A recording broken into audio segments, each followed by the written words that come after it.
Shalom and good day all, this is Tehillim 29 back again for another Fool's Gold comic review. And in this week's comic review of Fool's Gold, we have Justice League by Brian Michael Bendis, issue 64. To those who are new to Fool's Gold, let me give you the quick runaround as to how this works. Now, linking to the currency conversion, which, as you can see there, I pay $4.99 for it. $4.99 converts to $8.95 Australian, and that's the first part of it. Now the next bit I do is rate the cover and how much I think it's worth, same in relation to the art and the story. As you can see, there's also a total for the artist as well as for the writer, as to how well they do in the story. But I do recommend one thing immediately. You're better off reading the backup story in this than the actual story by Brian Michael Bendis. But moving into first things first, does this cover, and moving for the cover rating, does this cover in any way, shape or form show something that happens within the story? Well, not really, and this is where I gave the cover a rating of 5 out of 10. And I really felt that the cover really lost a lot in this time around, and it doesn't really work well with the story, to be completely honest. And that is why I gave it a 5 out of 10, to which I believe it is worth $1. Now it's time to move into the internal art. If you really want to pick up some Brian Michael Bendis, because at the moment at DC Comics, you can't bank on Bendis at DC Comics, but you can bank on his Jinx World stuff. So starting off with some art around the beginning, I admit it does look nice, but does it really work for the story? Not quite. Some art around the middle.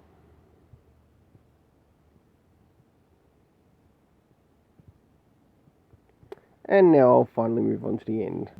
And some of the art around the end.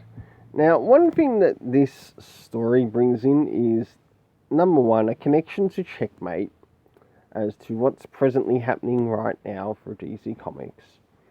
And as much as I think the art's okay, I gave it a 5 out of 10 because it felt like it was all over the fucking place. And that made the story suck. It sucked as bad as the last comic. So, moving into the story. As you know, to those who follow this channel and know how I like to enjoy my comics, when covering the topic of the story, it has 4 major things which help make the story better. Starting off with comic references, or any reference of a sort which might even be in relation to a previous comic, let alone a comic run which might be connected to a particular character which is being used in the series. None at all. Very disappointed. Why? I'll point it out once we get to the location and the cast, but we're not there yet. Moving into time. Time was terribly used in this. And I mean terribly used in this. We didn't get any indication of if it was the present day or 5 a.m. in the morning or 12 p.m. in the afternoon. None of that at all. It was terrible. All we got was one little thing, which was meanwhile. Yeah, that tells me jack shit, buddy. And this is why it's in Fool's Gold. What about location? Starting off with one of the first locations which made itself available in text, which was Coastal City or Coast City. We also had the Hall of Justice and also other places in relation to the Hall of Justice.